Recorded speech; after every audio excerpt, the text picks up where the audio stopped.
Vamos a seguir con la serie sobre la fe verdadera. Y hoy voy a hablar acerca de, el tema se llama distorsiones de la fe. Distorsiones de la fe.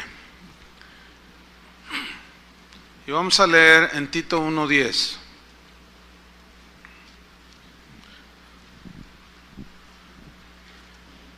¿Ya lo tiene?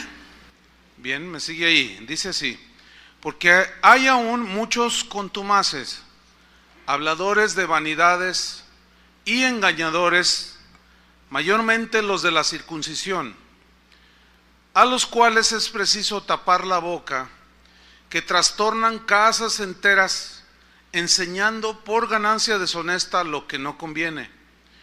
Uno de ellos, su propio profeta, dijo: los cretenses, siempre mentirosos, malas bestias, glotones ociosos. Este testimonio es verdadero. Por tanto, repréndelos duramente para que sean sanos en la fe, no atendiendo a fábulas judaicas ni a mandamientos de hombres que se apartan de la verdad. En estos versículos vemos la exhortación que Pablo le estaba haciendo a Tito, que estaba pastoreando una iglesia, y le advierte de hombres que hablaban un montón de cosas que no tenían que ver nada con la fe cristiana, aunque estaban dentro de la iglesia cristiana. Y Pablo, advirtiendo de este peligro, sabedor de que es más fácil creer la mentira que la verdad, Pablo le da una instrucción a Tito y le dice en el versículo 13: repréndelos duramente. Suena duro, ¿no? Pero significa con firmeza. Repréndelos duramente con firmeza. Para el propósito de la reprensión era para que sean sanos en la fe. Sanos en la fe. Qué importante es que un cristiano, alguien que dice que se dice seguidor de Jesús, qué importante es que tenga una fe sana, según este versículo. Así como en lo natural, nuestra alimentación, si es buena, nuestro cuerpo va a crecer y se va a desarrollar y vamos a estar sanos, físicamente hablando. Espiritualmente hay una analogía también.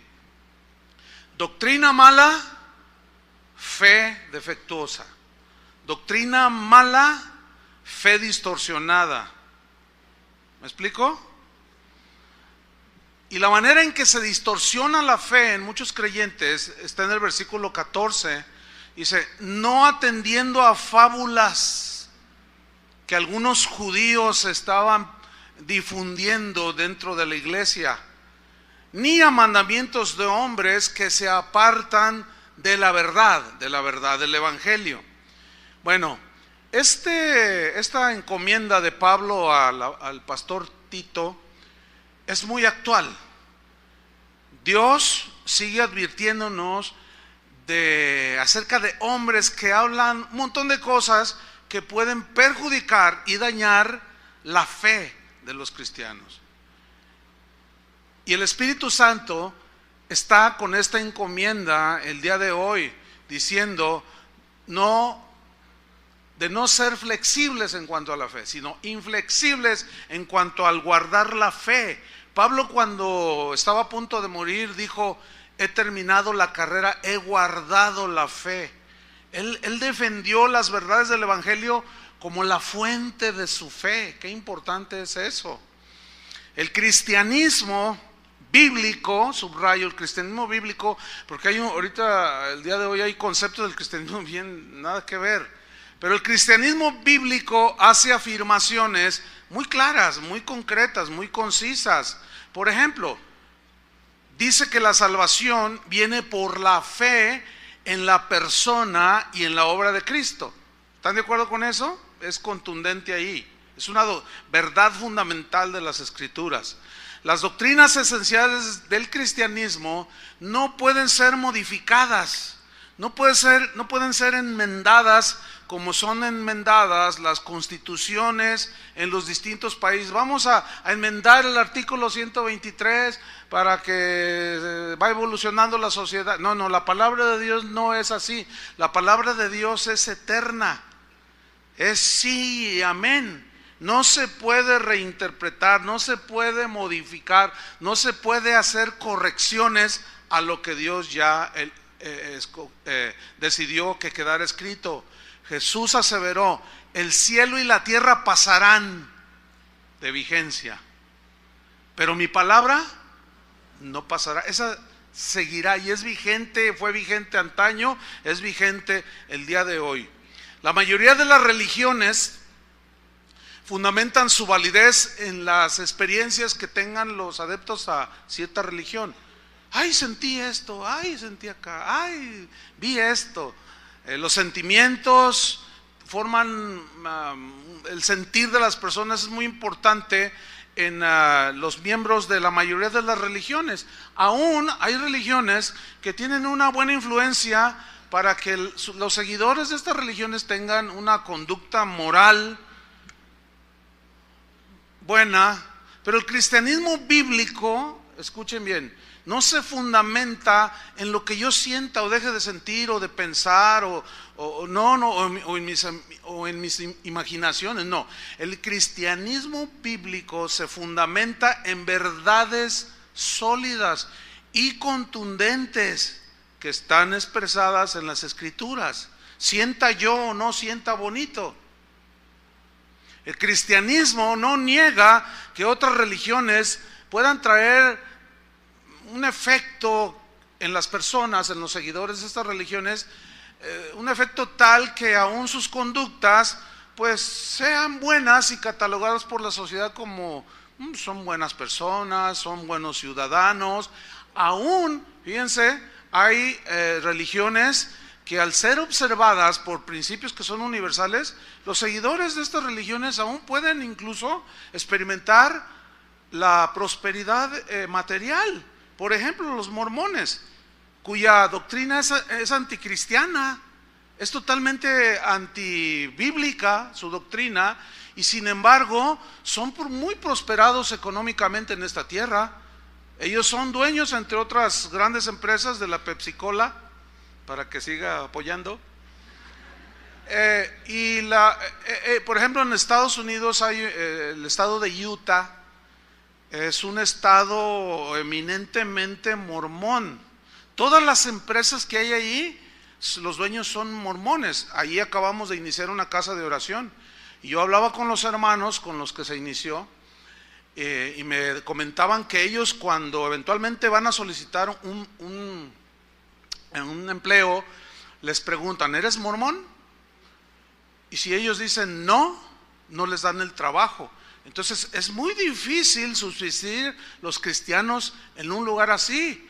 Y fíjense, en ese estado de Utah la delincuencia tiene un nivel bajísimo. No hay vicios, no hay antros como en otros lugares. Entonces la gente tiene una vida moral. El problema con esto es que la moralidad no salva de la condenación del infierno. Ese es el problema, ¿sí?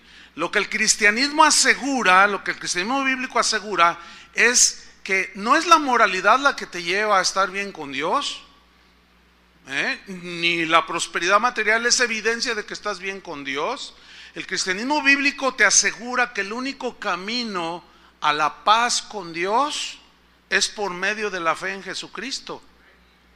Y una vez que nos entregamos al Señor, Él lava nuestros pecados con su sangre, nosotros seguimos, los cristianos, las enseñanzas de Jesús. Justificados pues por la fe, tenemos ¿qué? Paz para con Dios. Es la única manera, por medio de su Hijo Jesucristo. Ahora bien, en la vida cristiana, los cristianos, pues los sentimientos ahí están. A veces sentimos la presencia de Dios, ¿verdad que sí? Pero a veces no la sentimos, eso es subjetivo. Eso no es un mensaje central en la Biblia, que sintamos o no la presencia de Dios. Si la sentimos, pues qué bueno, y si no la sentimos no pasa nada. El justo por la fe vivirá. Hay cambios en las vidas de muchos cristianos que son lavados en la sangre de Cristo, pero escúcheme bien, el sentir y el que Dios me dio mucha felicidad en esta tierra o aún prosperó mi negocio, ese, hermanos, no es el mensaje central del cristianismo bíblico. No. Muchos comparten su testimonio de cómo Jesús cambió sus vidas. Bueno, esto está bien, esto es importante, esto es real. ¿A cuántos ha cambiado el Señor sus vidas? Pero déjeme decirle una cosa, no es el mensaje central ni el objetivo del cristianismo el hecho de decir, ya soy cristiano y ya soy feliz. Hay una manera errónea, muy errónea de predicar el evangelio. Si tú te entregas a Cristo vas a ser muy feliz. Eso, mis queridos hermanos, no es un concepto que está en la Biblia. Se los voy a demostrar. ¿Ustedes creen que los primeros cristianos, los mártires que lanzaban al Coliseo romano, eran felices siendo lanzados? ¿Ustedes creen que ellos dicen, ay, qué feliz soy? No, eso comprueba que el objetivo de la venida de Cristo a este mundo no fue para darnos felicidad terrenal. Ahora, si tú la tienes aquí, eso es subjetivo, disfrútala. Pero si no la tienes, también es subjetivo. Lo importante es el mensaje central del cristianismo bíblico, que Cristo vino a dar su vida para morir por los pecadores, para salvarnos y librarnos de la condenación eterna. ¿Cuántos dicen así es? Ahora, Cristo cambia las vidas, ha librado y cambiado las vidas de muchos. ¿De cuántos ha cambiado sus vidas? ¿Cuántos han sido librados de las drogas, del alcoholismo, de una vida de maldad, de perversión? Sin embargo, estos no son los propósitos principales de la obra de Jesucristo en la cruz, hacernos sentir felices aquí en la tierra. No. El gran propósito, pues, de la obra de Cristo fue, y de su muerte dolorosa y sangrienta en esa cruz, fue reconciliar a los pecadores con Dios. Si lo demás se da, repito, si tú te sientes feliz, bueno, disfrútalo. Si tú tienes bienestar económico y terrenal, material en esta tierra, bueno, disfrútalo y comparte con el que no tiene. Pero esto es subjetivo, hermanos. Ahora bien, el gran logro del cristianismo bíblico es traernos a una reconciliación con Dios el Padre a través de Jesucristo. Y la gran, digamos, revelación del cristianismo bíblico es que ahora cada ser humano que se arrepiente y lava sus pecados en Cristo puede tener una relación personal con Dios, hablar cara a cara con Dios. Eso es algo maravilloso. No, o sea, yo pensé que todos iban a caer desmayados así. Eso es algo maravilloso, poder abrir los ojos en la mañana. Dije en la mañana, porque algunos en la tarde, ¿verdad? Pero bueno, en la mañana abrir los ojos y decir, Padre, te doy gracias porque tengo vida, gracias por mi esposa, mis hijos, y poder entrar con libertad al trono de la gracia. Eso es algo maravilloso, poder hablar con Dios. La gente que no tiene esta fe, porque no tiene fundamento, dice, ay, sí, ¿a poco tú hablas con Dios? Dicen. Tú contéstale, sí, yo hablo con Dios y Él me habla. Esta es una gran verdad en las Escrituras. La meta de Cristo, pues, de llegar a la cruz no era para traernos la felicidad terrenal, sino la paz eterna con aquel que nos amó de tal manera que dio a su Hijo unigénito, para que todo aquel que en Él cree no se pierda, mas tenga vida eterna. Entonces el verdadero cristianismo no puede existir sin un fundamento doctrinal, claro y contundente. No puede existir. El cristianismo actual pone su énfasis en las experiencias místicas. Cuando digo cristianismo actual, me estoy refiriendo a las distintas maneras de concebir el cristianismo el día de hoy, que es una cosa impresionante la variedad de los conceptos que se tiene sobre el cristianismo. Sin embargo, el verdadero cristianismo, la fe del verdadero cristiano está fundamentada en las Escrituras y no tanto en el sentir personal ni en las experiencias. Y como decía hace un momento, el cristianismo actual pone su énfasis precisamente en las experiencias místicas, del tipo que sea, con tal de que sea algo extraordinario y nada común y hasta raro y extraño. Mientras más extraño sea, mejor. Se aceptan todo tipo de doctrinas ajenas a las Escrituras, que puedo mencionar, la lista podría mencionar cientos, ¿sí? Que van desde la risa santa le llaman a alguien que se ríe descontroladamente y interrumpe al predicador. A veces el mismo predicador está risa,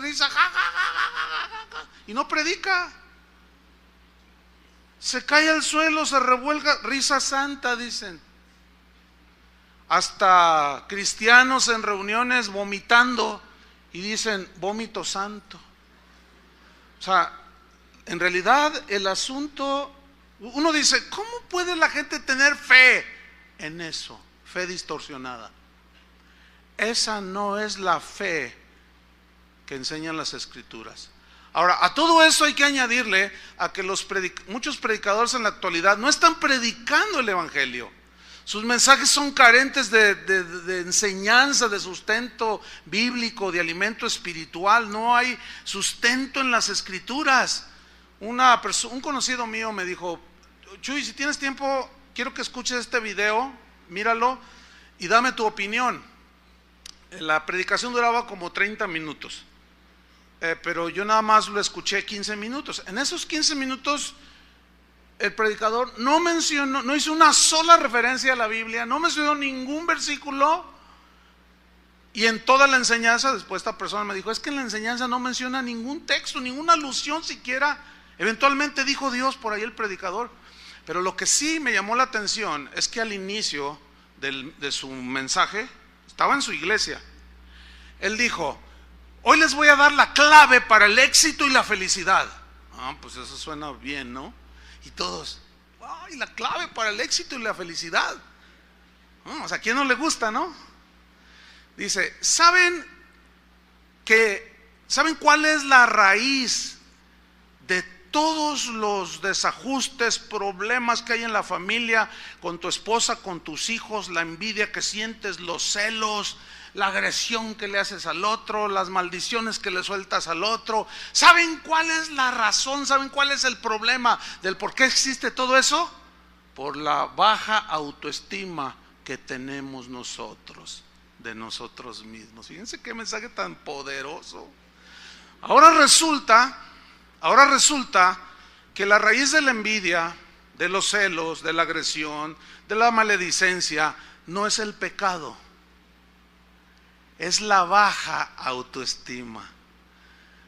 Con mensajes así, ¿qué se puede esperar?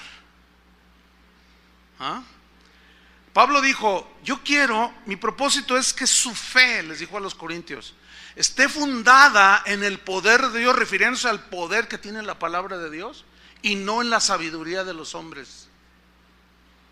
Para que su fe esté fundamentada en lo que Dios es, pero en el Dios que revela la Biblia. Para que su fe esté sana y fundamentado en lo que la Escritura dice, no en lo que tú crees o yo creo que dice la Escritura, sino que en lo que en realidad dice la Biblia. Esa es la fe sana, esa es la fe sólida.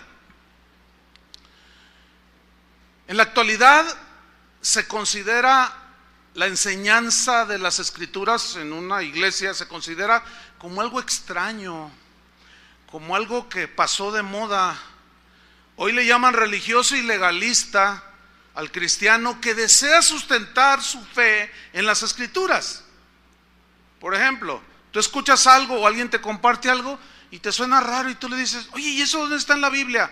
Bueno, no está, pero esto lo dijo quién sabe quién. No, pero es que tiene que ser bíblico. Para que nuestra fe sea sana, tiene que estar basado en la escritura. No seas religioso, te dicen. No seas exagerado, te dicen otros. No seas legalista, dicen otros.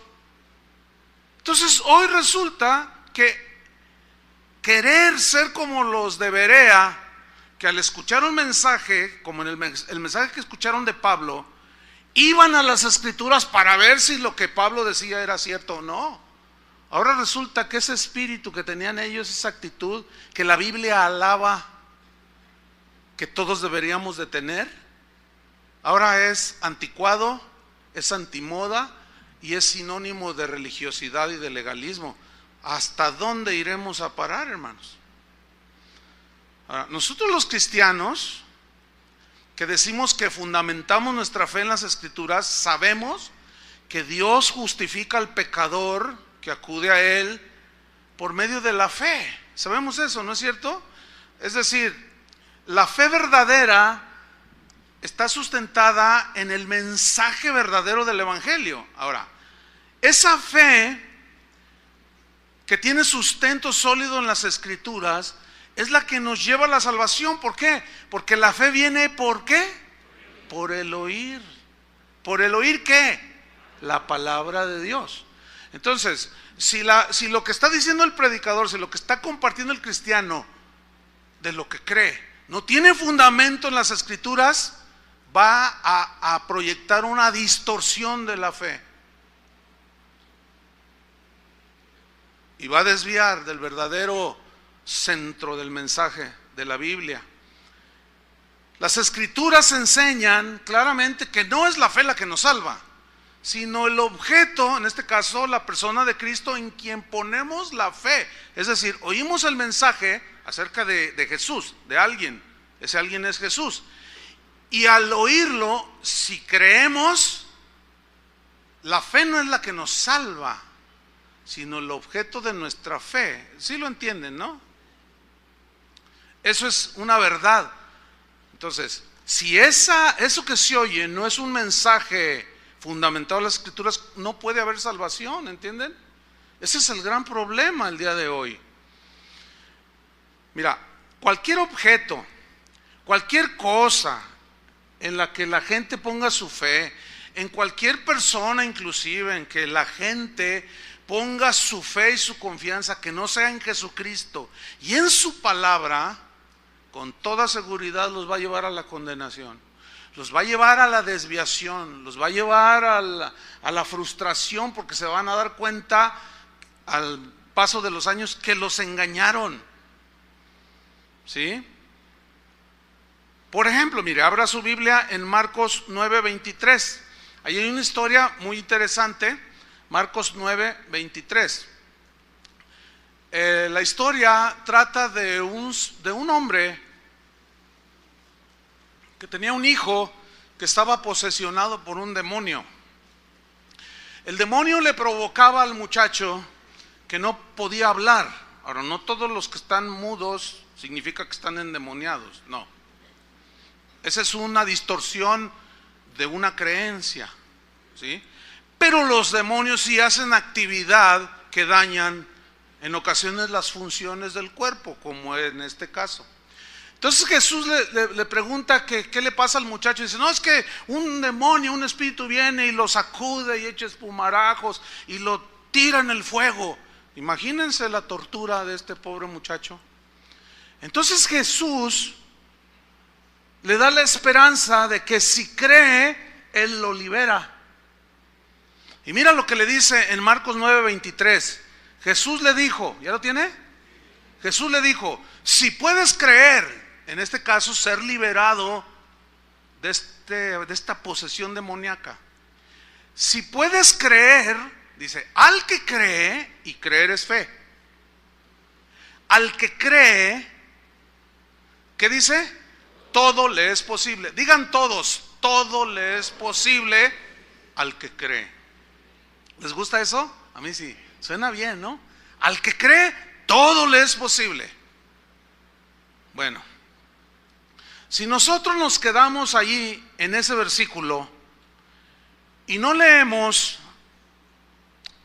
todo el panorama al respecto de la fe, nosotros corremos el riesgo de de poner nuestra fe en esa parte de la Escritura que dice que al que cree todo le es posible, pero si de una manera ignorante o deliberada hacemos caso omiso del verdadero significado que tiene todo le es posible al que cree, podemos irnos a un extremo en la fe, podemos irnos a una distorsión de la fe, producto de una mala interpretación, y esta mala interpretación va a distorsionar mi fe, y si yo enseño sobre esa distorsión, voy a producir fe distorsionada en la gente, ya no va a ser una fe sana,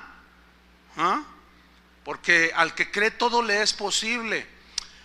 Hace unos años atrás, alguien aquí en la ciudad que dice que es apóstol, un domingo en su congregación, cuando estaba ahí enfrente de su gente, le dijo: hermanos, Dios me ha dado una tremenda revelación. Dice: hoy es un día de liberación y de salvación, dice, lo confieso, dice.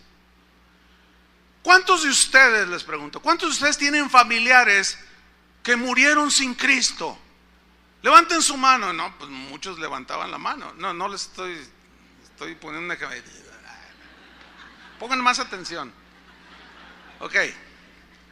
Les dice este apóstol: ¿cuántos de ustedes tienen familiares que murieron sin Cristo y están en el infierno ahora? Levanten su mano. Y entonces empezaron a levantar la mano. ¿Quién tiene? No, mi papá. Mi papá murió sin Cristo, por más que le prediqué, blasfemó y se burló, y era parrandero, era mujeriego, se drogaba, era borracho, se murió y se fue al infierno. Y usted, mi abuelita era bruja, hacía limpias y hacía conjuros y maldecía gente y les cobraba, y no quiso entender el evangelio, no quiso lavar sus pecados en la sangre de Jesús, y se murió y está en el infierno. Pues les tengo buenas noticias, hermanos. Y todos dice: hoy es un día de salvación, porque Dios me reveló que Dios le había dicho: pídeme. Y Dios me mostró y me dijo: quiero hacer liberación y salvación el domingo. Dile a la gente que si creen y piden por sus muertos que murieron en sus pecados, yo los voy a sacar del infierno. ¿Por qué? ¿Por qué creyó esto? Porque él decía, el apóstol, porque ahí dice que al que cree, todo le es posible. Pregunto, ¿todo es todo aquí? Es evidente que no. Todo se refiere a aquello que tiene sustento en las Escrituras. Está establecido para los hombres que mueran una sola vez y después quedan sujetos al juicio de Dios. Entonces la fe se distorsiona cuando hay malas interpretaciones. Pablo le dijo a Timoteo en 2 Timoteo 2:15, le dijo lo siguiente. Timoteo era un joven pastor que estaba aprendiendo las labores del ministerio, no tenía mucha experiencia, necesitaba el consejo sabio, y el Espíritu Santo mueve en el corazón de Pablo y le escribe esto que quedó en las Escrituras como algo inspirado por Dios. 2 Timoteo 2:15 le dice: Timoteo, le dice, procura con diligencia presentarte ante Dios aprobado. Dice: como obrero que no tiene de qué avergonzarse, que usa bien, ¿qué? La palabra de verdad. Pregunta: ¿ese apóstol usó bien la palabra de verdad? No. Ahora, aquí la palabra usar en el griego es una palabra técnica que usaban los arquitectos de aquellos tiempos. Es una palabra que significa trazar una línea recta. En otras palabras, lo que Pablo le está diciendo a Timoteo es: Timoteo, procura con diligencia presentarte a Dios aprobado como un obrero que no tiene de qué avergonzarse, que traza rectamente la palabra de verdad. Porque si hay trazo verdadero, buena interpretación de lo que realmente la Biblia dice, la fe que la gente ponga en ese mensaje tuyo, Timoteo, esa gente va a tener una fe sana, una fe sustentada. Por eso tienes que usar bien la palabra de verdad. Y le dice en el versículo 16, mas evade profanas y vanas palabrerías, porque conducirán más y más a la impiedad, y su palabra carcomerá como gangrena. O sea, aquí su palabra significa su mensaje distorsionado. Fíjate lo que dice, carcomerá como gangrena. Irá pudriendo la fe de algunos, de los cuales, y luego menciona a dos, de los cuales son Himeneo y Fileto. ¿Qué hicieron estos dos? Versículo 18, que se desviaron de la verdad. Que se desviaron de la verdad. ¿Cómo?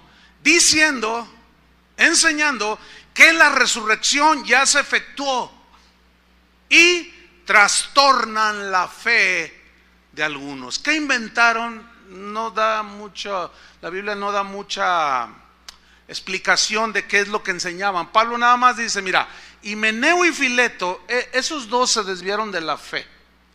Ellos empezaron a enseñar tonterías respecto a la resurrección, fábulas, mentiras. Y eso ha producido un trastorno en la fe de los que oyen ese mensaje. Entonces, Timoteo, tienes que ser muy cuidadoso. Por eso le dijo a Tito, tienes que reprenderlos duramente, llamar la atención siempre para que sean sanos en la fe.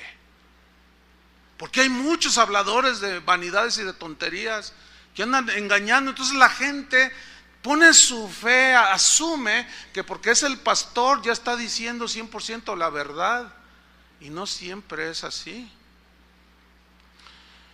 Otro ejemplo de distorsión de la fe es una doctrina que se conoce como lo que dices recibes, o decláralo por fe. Por ejemplo, los que creen esto llegan a una reunión o se encuentran a un hermano y van así todos acongojados y van así, y de repente se encuentran a alguien o ven a alguien, hola hermano, ¿qué te pasa? ¿Qué tienes? Bueno, es que fíjate que tengo un dolor, pero soy sano por fe. ¿Han oído eso?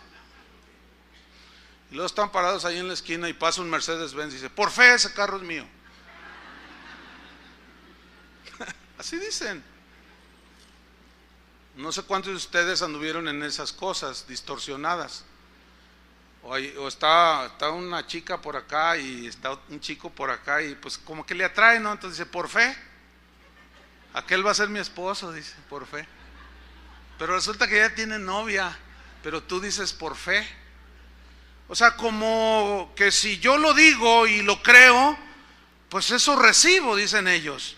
Es que la Biblia enseña que yo recibiré lo que diga y lo que yo declare con fe, eso voy a recibir, eso dice la Biblia, dicen ellos. Y te citan un versículo. Vamos a verlo. Marcos 11:23, es el favorito. Es el favorito. Esto ha producido tanto daño, hermanos, tanta fe distorsionada. Pongan mucha atención. Todavía no acabo el mensaje, para que no me vea feo. Marcos 11:23. Dice así. Aquí está hablando Jesús. Y dice, porque de cierto os digo que cualquiera que dijere a este monte, quítate y échate en el mar, y no dudar en su corazón, lea con atención, sino creyere que será hecho lo que dice, lo que diga le será hecho. Pregunta, ¿ese versículo les parece como que suena así como algunos creen? Sí suena, ¿no? ¿O no? Voy a leer la última parte. Si tú le dijeras a este monte, quítate y échate en el mar, y no dudara en su corazón, sino creyere que será hecho lo que dice, ahí está, lo que dice, lo que diga le será hecho. Bueno, parece como que dice allí. Ahora bien, si nos quedamos ahí en ese versículo, cometemos un grave error. La Biblia, como hemos enseñado en otras ocasiones, la mejor manera de leerla y de predicarla y de enseñarla es de una manera tomando todos los pasajes, el pasaje completo. Si nosotros nos quedamos ahí, corremos el riesgo de malinterpretar el versículo creyendo supuestamente algo que supuestamente dijo Jesús.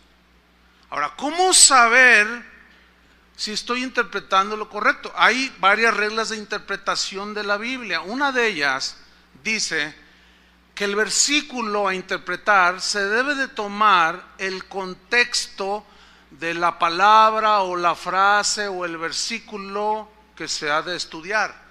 Esto es muy entendible. Estas son reglas de interpretación no solo de la Biblia, de cualquier texto literario. Es más, si usted recibe una carta de su papá que vive en los Estados Unidos o de su hijo que vive en los Estados Unidos, usted no empieza a leer la carta de la mitad, ¿verdad que no? Porque corre el riesgo de entender algo que nunca dijo. Pero si usted lee toda la carta, se le aclara lo que está diciendo su hijo que vive por allá o su familiar. La Biblia es igual, hermanos. Esto se llama la regla del contexto, de la interpretación por el contexto de las Escrituras. Y el contexto, ¿qué es el contexto? Lo que viene antes del versículo y después del versículo. Vamos a hacer un ejercicio al respecto, para que nosotros podamos ver que viendo el contexto se nos aclara que la frase lo que dice se refiere a lo que decimos y pedimos en la oración. No se refiere a una declaración arbitraria que yo digo, una declaración de fe. No, eso no es bíblico. Eso ha distorsionado la fe de muchas personas. Vamos a hacer este ejercicio. Vamos a tomar de nuevo Marcos 11:23, ¿ok? Porque de cierto os digo que cualquiera que dijere a este monte, el monte, yo les expliqué en otra enseñanza sobre la fe, era en el contexto judío, era metáfora de las dificultades, de los problemas que enfrentaban la gente de ese tiempo, y era algo metafórico cuando se decía, tengo una montaña enfrente de mí, no sé cómo enfrentar esta montaña. Aquí la lección de Jesús en todo el pasaje es respecto de la fe, porque en los versículos anteriores es cuando Jesús se secó la higuera y Señor, se ha secado la higuera, y Jesús les dice, tened fe en Dios, que eso ya lo compartimos también, ¿se acuerdan? Tened fe en Dios, y luego de ahí se desarrolla esto. De cierto os digo que cualquiera que dijera a este monte, quítate y échate en el mar, y no dudar en su corazón, sino creyere que será hecho lo que dice, lo que diga le será hecho. Versículo 24. Mire cómo se aclara de manera sencilla, simple, pero bien poderosa. Versículo 24. Por tanto, esa frase parece que no tiene nada, pero ahí estriba el principio para poder entender a qué se refiere, será hecho lo que dice. Por tanto, en consecuencia, dice, os digo que todo lo que pidiereis orando. ¿De qué está hablando? De hacer declaraciones de fe, así como se ha creído, o se refiere a lo que se pide en la oración. Que cuando se pide se tiene que creer sin dudar para poderlo recibir. Se está refiriendo a lo que se pide en la oración. ¿Lo alcanza a ver o no? Es clarísimo. Por tanto os digo que todo lo que pidiereis orando, creed que lo recibiréis y os vendrá. En la versión, una versión parafraseada dice Marcos 11:24, por esto les digo, crean que ya han recibido todo lo que estén pidiendo en oración y lo obtendrán. En la versión Palabra de Dios para Todos dice, se lee así el versículo 24. Por eso les digo que cuando pidan algo en sus oraciones, pídanlo convencidos de que lo pueden recibir, lo que lo han recibido, y entonces lo que pidan será suyo. Pero acuérdense que también está otra parte en la Biblia que habla que lo que pedimos, si es conforme a su voluntad, Él nos lo dará. Y allí ya se complementa lo que podemos llamar una fe sana. Una fe distorsionada en una aseveración que la Biblia no enseña, ha distorsionado la fe de muchas personas. Déjeme contarle un caso que viví hace años de esto. Yo tenía unos amigos que tenían 2 hijos, varoncitos, pero ellos querían la niña. Y me dijeron, Chuy, ayúdanos a orar porque vamos por la niña. Ah, pues está bien, pues claro que sí. Ayúdanos a orar porque queremos una niña, queremos otro hijo, pero que sea niña. Ah, está bien. Y yo los dejé de ver por un tiempo. Un día me los encuentro por ahí en un lugar ahí, en un centro comercial. Y la vi a ella con su pancita. Y le dije, hola, no me digas. Sí, me dice. ¿Estás embarazada? Dice, estoy embarazada. Ay, gloria a Dios, pues felicidades. Y pues me gocé con ellos, ¿no? Entonces le digo, ¿y cómo va el bebé? Dice, no es bebé, es una beba. Y dice, y ya tiene nombre, se llama Sarita. Y le digo, ya hicieron un estudio y ya se dieron cuenta que es una niña. Dice, no, pero yo lo declaro. Dice, por fe es una niña y se llama Sarita. Entonces yo dije, andan en este rollo estos hermanos. Entonces yo le dije, oye, mira, pero es que eso de que porque yo lo declaro y lo digo y lo creo y lo confieso, eso anula la soberanía de Dios. Eso anula la voluntad de Dios, porque Dios es el que da la vida. A veces nos concede las peticiones de nuestro corazón, siempre y cuando estén en su voluntad. Pero a veces no nos concede las peticiones del corazón. A veces no nos responde a las oraciones y a los deseos que nosotros tenemos. ¿Están conscientes de eso? Eso es el otro lado de la verdad. Que al no entenderla se distorsiona la fe. Y se asegura que todo lo que tú declares se tiene que hacer, porque lo que dices lo estás diciendo con fe y creyendo, y lo recibo porque ahí dice, Jesús lo dijo, el que diga todo lo que dice creyendo lo recibirá. Y ella es Sarita. Yo seguí tratando de convencerlos de que no estaba, porque esa doctrina agarró mucho auge de 25, 30 años a la fecha, ahorita está metida en 95% de las iglesias, esa distorsión de la fe. No, ellos ya habían agarrado esa distorsión. A alguien la estaban escuchando por ahí. Bueno, pasó el tiempo, llegó el momento de dar a luz y me avisaron de que ya había dado a luz. Entonces yo fui al hospital, pues, mis amigos y todo. Por cierto, el hospital es el 3 Colonias, que está aquí abajo, por esta misma cuadra con 8 de julio. Ahí estaban ellos. Entonces yo entro al cuarto y lo primero que veo es a él, así, miren.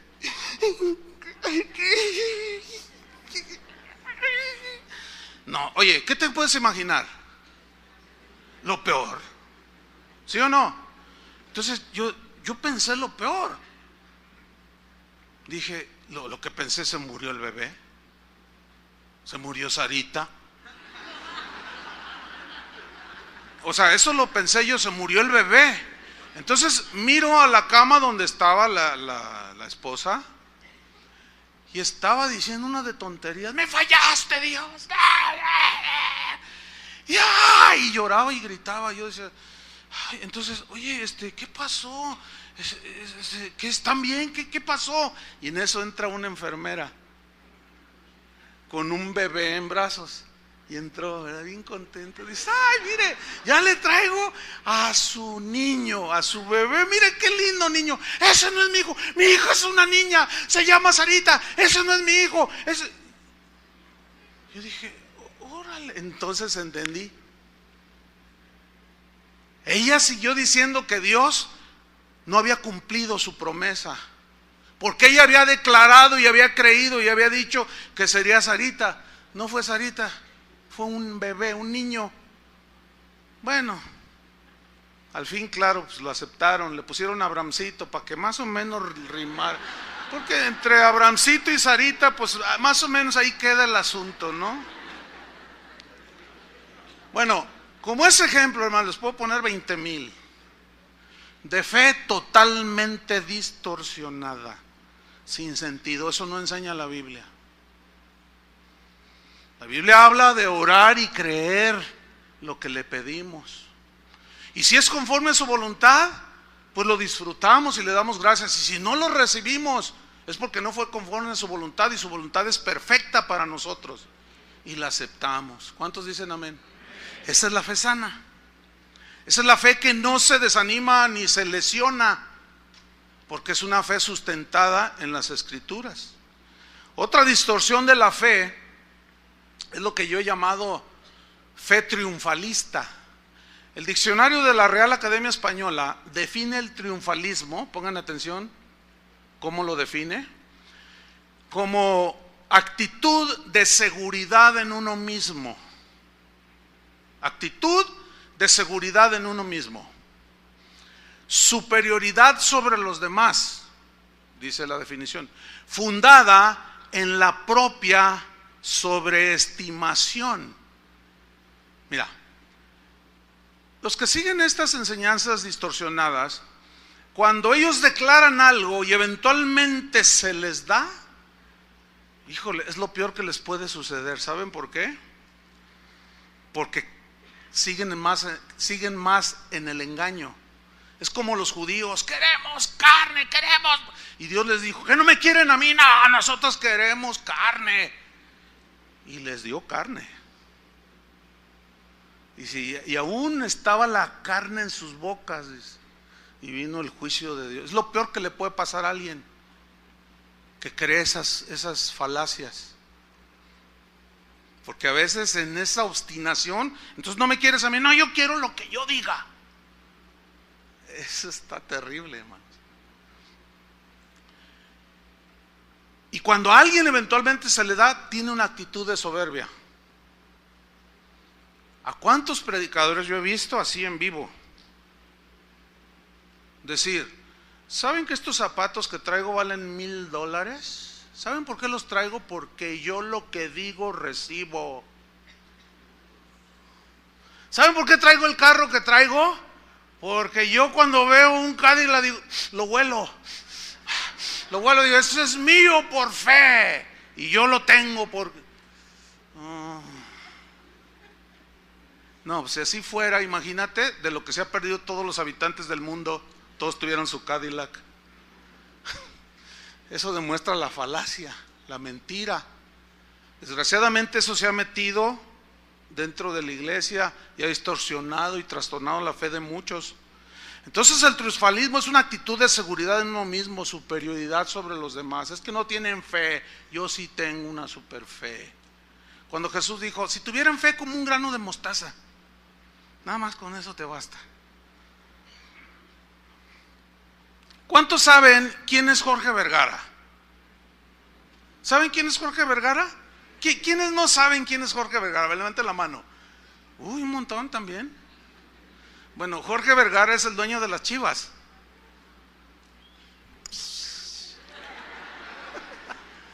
Bueno, Jorge Vergara es un hombre seguidor de la metafísica aristotélica. Es un seguidor de la confesión positiva. Es un hombre que dice que tú debes de pensar positivo y hablar positivo para que tú puedas crear tu propia atmósfera de éxito. Entonces, si tú piensas que te va a salir todo bien, te va a salir todo bien. Si tú hablas positivamente, tienes una actitud mental positiva, todo a tu alrededor va a ser positivo y bueno. Y él es propagador incluso de esa filosofía. Fíjense, los del mundo. Ahora, no faltó el predicador que oyó alguno de estos y dijo: oye, eso está bueno, además checa con la Biblia lo que dices, te será hecho. Y dicen: no, hombre, esto está tremendo. Y luego dicen: el diablo, el mundo nos ha robado lo que nos pertenece. Entonces lo adoptaron y lo metieron a la iglesia. Y ese no. Entonces, ¿qué sucede con este señor? Bueno, este señor, cuando compró a las Chivas, por ahí en el 2003, 2005, no me acuerdo bien, él dijo lo siguiente: dice, las Chivas va a ser en 10 años el mejor equipo del mundo. ¿Por qué se ríen? ¿Dijo o no dijo eso? ¿Dijo o no dijo eso ese señor? Eso es triunfalismo. ¿Entiende? O sea, tenía una fe exagerada. ¿Basada en qué? En su confesión de lo que él decía. Él dijo: mi equipo, las Chivas, va a ser mejor que el Barcelona y que el Real Madrid. Lo que no aclaró es que era el Barcelona, el de la liga de aquí de Talpita,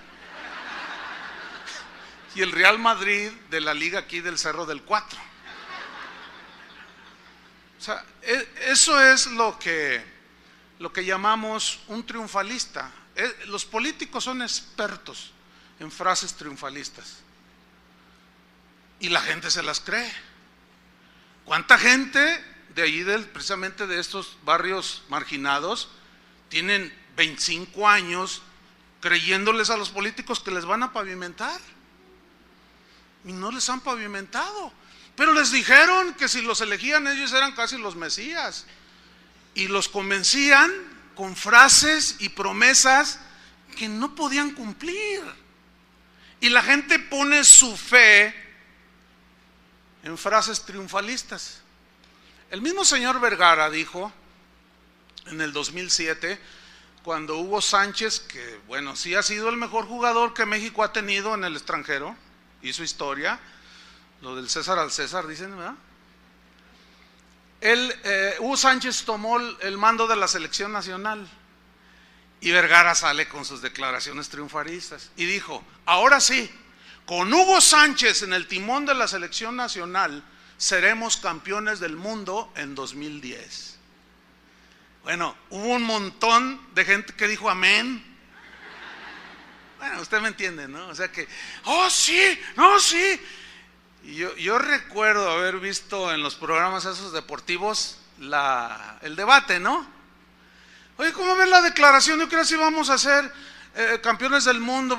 Y estaba uno así, de lengua me como 3 tacos, 10 tacos. Ay, este señor, ¿quién soporta a este hombre? Dice uno de ellos. Y luego otro dice: tú eres bien negativo, por eso nunca vamos a ser campeones. Ahora resulta que para ser campeones tenemos que declararlo, le dice el otro. Ahora imagínate, 20 equipos en el mundial, vamos a poner que son 20, y los 20 declaran que van a ser el campeón.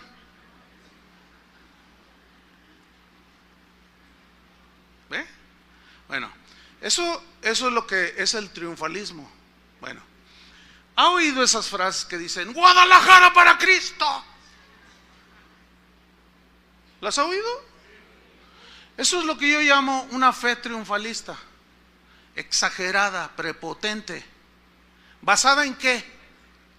En que Dios me reveló, dicen algunos. Dios me mostró en un sueño y en una visión. Cenaste muchos tacos, mi estimado. En el 2008 hubo una campaña aquí en Guadalajara. La campaña se conoció como Vive lo Rojo. No sé cuántos de ustedes se acuerdan de esa campaña, Vive lo Rojo, que había espectaculares por toda la ciudad, unos espectaculares con fotos de un supuesto Jesús, ¿no? Con iPod, audífonos, en patineta, y decía: Jesús es chido, y cosas de esas. No sé si se acuerdan. Bueno, yo recibí la invitación para apoyar la susodicha campaña. Y cuando se nos están dando los pormenores, yo pregunto, oigan, pero ¿en base a qué o cómo, cuál es el objetivo? Y sale era una pastora. Dice, es que Dios me reveló, junto con este pastor y este otro, que a diciembre 2008 todo el estado de Jalisco será convertido a Cristo.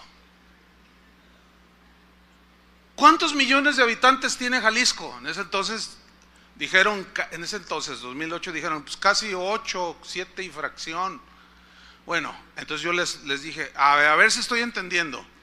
A diciembre 31 de este año 2008, eso fue como en marzo, a diciembre 31, todos los habitantes de Jalisco estarán convertidos a Cristo. ¡Amén! Dijeron. A ver. Otra vez. A ver si estoy entendiendo. Esto significa que todos los pandilleros de Jalisco al 31 de diciembre se van a convertir. Amén, dijeron. Gloria a Dios, a su nombre, gloria. Órale. Eso significa, estoy entendiendo que todos los carteristas y los malandrines de Jalisco se van a convertir al 31 de diciembre del 2008. Amén, dijeron. Órale. Todos los homosexuales de Jalisco se van a convertir. Amén, dije. Todos los adúlteros, amén. Los diputados del Congreso, todos. Híjole. Al 31 de diciembre. Entonces yo les dije, eso supone, la junta era seria, no había así como ustedes se ríen. Digo, da risa porque pues da risa, ¿no? Pero no estaba así allí. Yo les dije, entonces estoy entendiendo que aún el 31 de diciembre del 2008, aún el cardenal Sandoval Íñiguez se va a convertir. Y dijeron amén. Lo declaramos, dijeron. Lo establecemos, lo reclamamos y lo confesamos, dijeron. Bueno, ¿y en la iglesia de quién se va a reunir el cardenal Sandoval Íñiguez? Yo les dije, ¿saben una cosa? Esto no es objetivo. Esto no tiene una objetividad en la fe. Porque Jesús mismo dijo, vayan por todo el mundo y prediquen el evangelio a toda criatura. El que creyere y se bautice será salvo. El que no creyere será condenado. ¿Qué significa eso? Que no todos van a creer. El único caso en la Biblia que existe de una ciudad convertida es Nínive. Está en el libro de Jonás. Pero, ¿cómo fue que se convirtieron? Jesús lo dijo, ¿cómo? Jesús citó Lucas 11:32, no lo busque. Jesús dijo, los hombres de Nínive se levantarán en el juicio contra esta generación y la condenarán, porque a la predicación de Jonás se arrepintieron. ¿A la qué? A la predicación de Jonás se arrepintieron. ¿Cómo viene la fe que nos lleva a la salvación? ¿Por oír qué? La palabra. ¿Sabe qué me dijeron en esa junta? ¿Cómo iba a ser la conversión? Es que Dios le reveló a algunos, dijeron ahí, que los cartelones rojos, el rojo era símbolo de la sangre de Cristo. Todas las sangres son rojas, ¿no? Pero ellos dijeron, a mí me lo dijeron, que los espectaculares estaban a la entrada del aeropuerto, a la salida, en la Minerva, en las salidas allá de Morelia, de Zapotlanejo, hacia el norte, allá a la costa. Estaban los espectaculares a todo lo que daban ahí, de color rojo. Y ellos me dijeron a mí, es que Dios nos reveló que como el rojo es el color de la sangre de Cristo, y cuando vean a Cristo ahí en ese espectacular, el Espíritu nos reveló que cuando la gente viera el color rojo, se iban a arrepentir. Entonces, yo ya no podía, o sea, yo dije, ¿hasta dónde? ¿Qué más tengo que escuchar?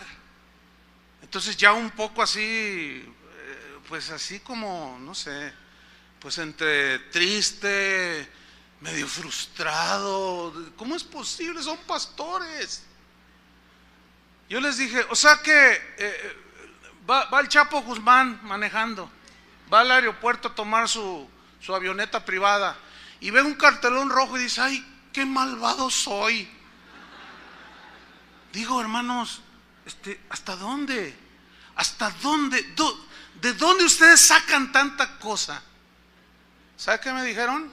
Chuy, tú no eres un hombre de fe. Así me dijeron.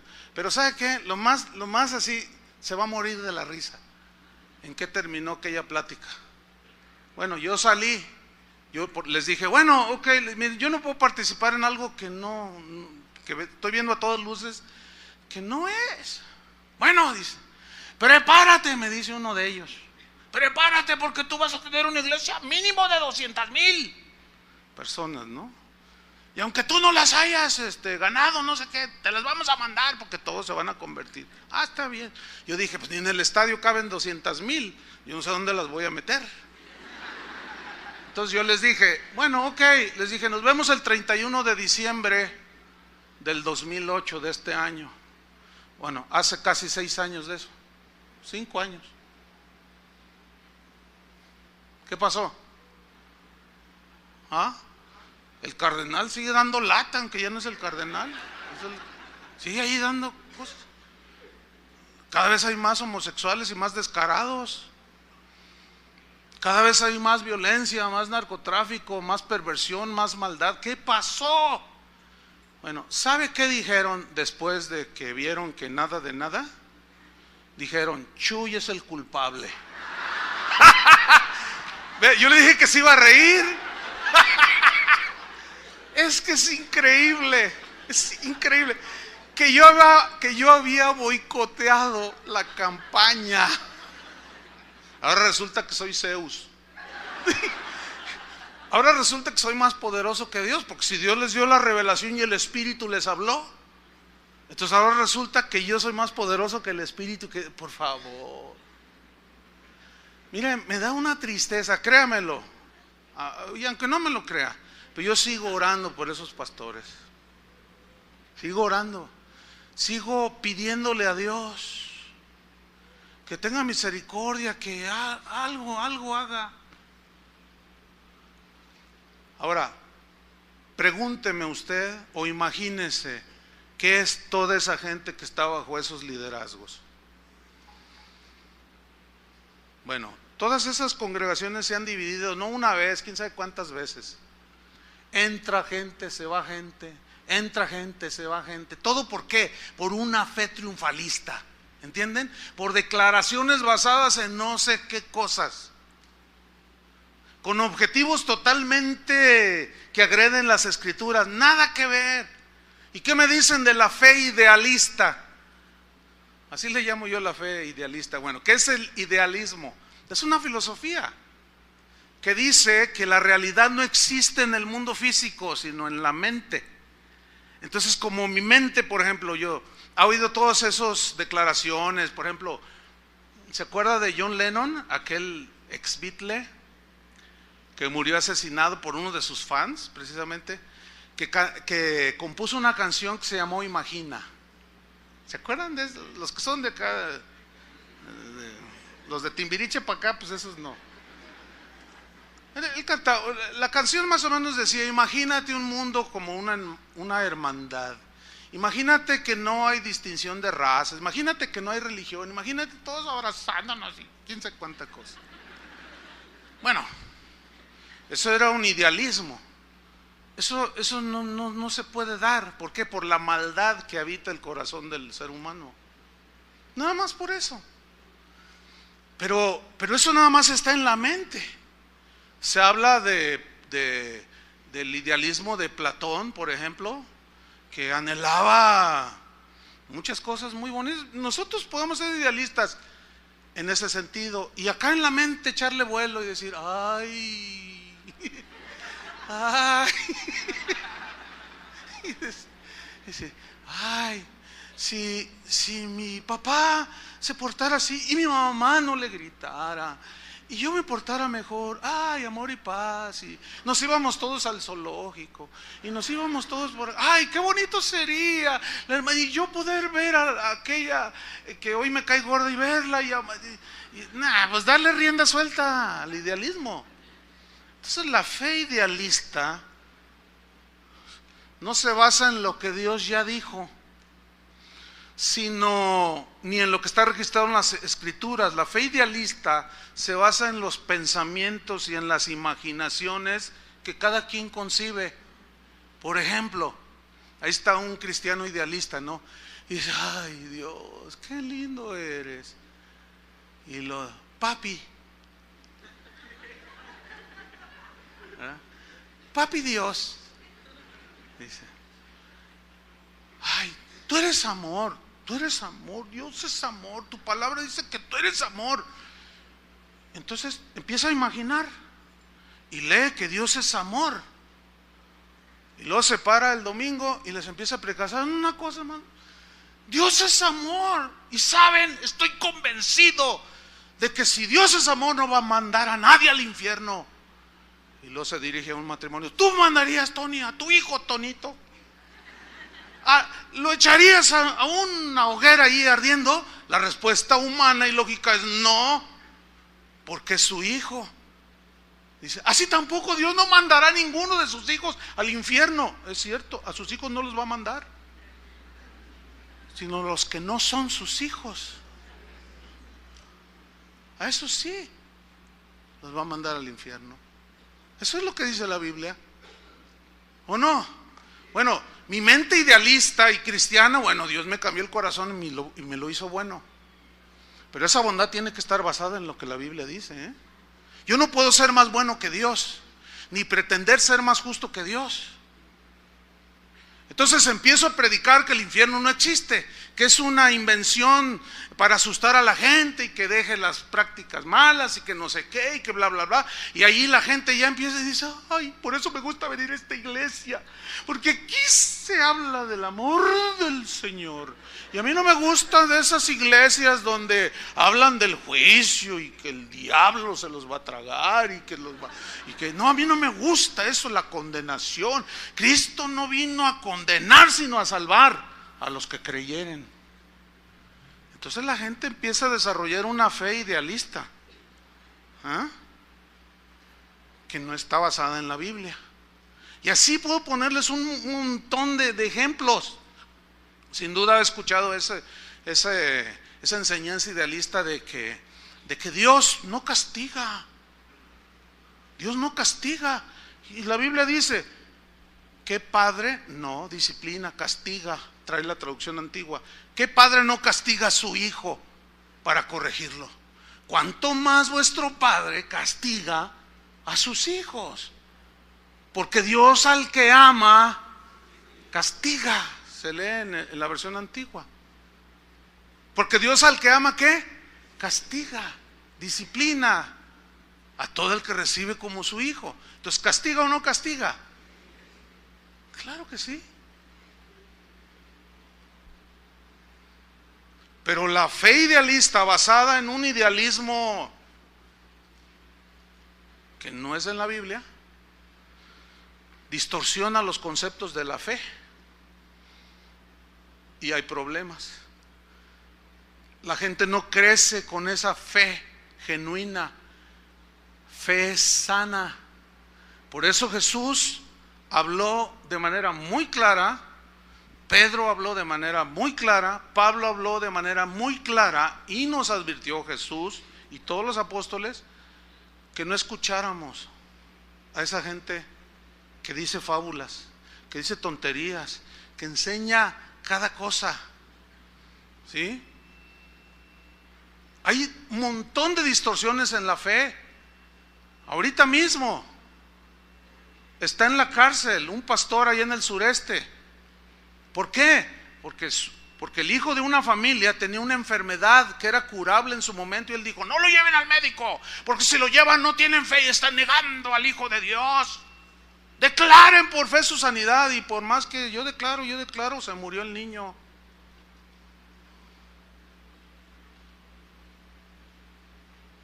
Y lo demandaron, está en la cárcel. Y aún a los padres, por torturar a su hijo, oiga, con unas temperaturas de 40 grados, una agonía, convulsiones, y yo declaro, yo establezco, yo confieso, y el niño se murió.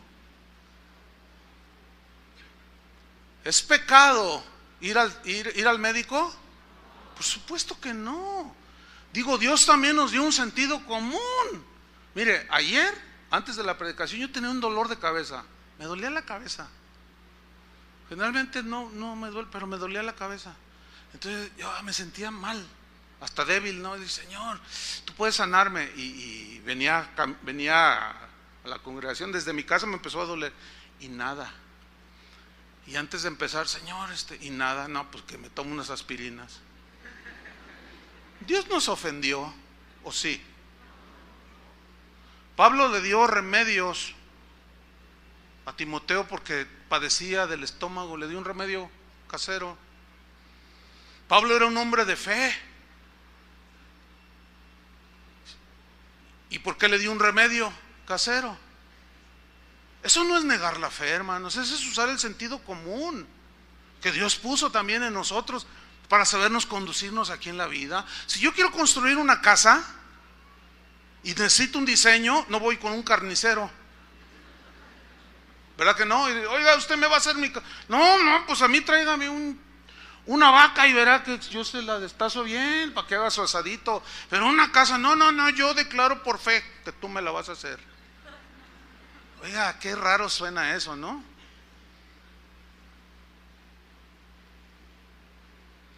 Entonces, por más que se diga, por más que se proclame, si lo que se dice no tiene un sustento bíblico, hermanos, ¿sabe por qué hay tanta religión? Por ejemplo, pare de sufrir. Ese es un triunfalismo espantoso. Pare de sufrir. Lo que Jesús dijo fue lo contrario. En el mundo tendréis aflicciones, pero confiad, yo he vencido al mundo. Ahora, ¿por qué está lleno? Pare de sufrir. Por pura gente que sufre. Y si ya paran de sufrir, ya no van. ¿Para qué? Sin embargo, siempre está lleno porque no dejan de sufrir. Ahí está el engaño. Mire, nada más es que razonemos un poquito, hermano. No, de verdad no es complicado. No es complicado. Los complicados somos nosotros, que basamos y decimos un montón de cosas y de tonterías. Y la fe se trastorna, hermanos. Y la fe se diluye y la fe crece chueca. Hay gente que está negando hoy, predicadores que están negando que el infierno existe. Pues si el infierno no existe, entonces Jesús es un mentiroso. ¿Qué dijo? Generación perversa, ¿cómo escaparéis de la condenación del infierno? Él lo dijo, ¿sí o no?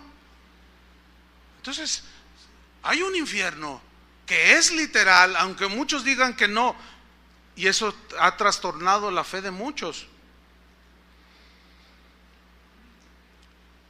En Judas, para terminar, Judas 1, es un solo capítulo.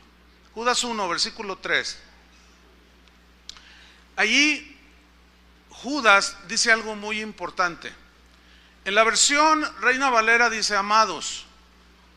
En Judas 3 dice, en la versión que generalmente usamos, dice amados.